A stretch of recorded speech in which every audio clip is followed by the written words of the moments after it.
প্রথাগত lumber discectomy, যেটা PLID অপারেশনের ক্ষেত্রে করা হয়, বনাম এন্ডোস্কোপিক ডিসেক্টমি।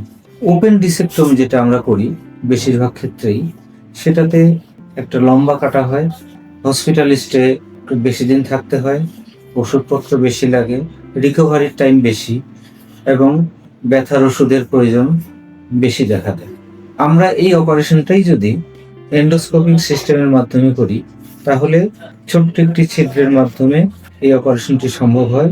1 থেকে সর্বোচ্চ 2 দিন হসপিটালিস্টে থাকে, ব্যথার ওষুধ অত্যন্ত কম লাগে, রিকভারি পিরিয়ড মাত্র কয়েকদিন, এরপরেই নর্মাল লাইফে চলে যেতে পারে।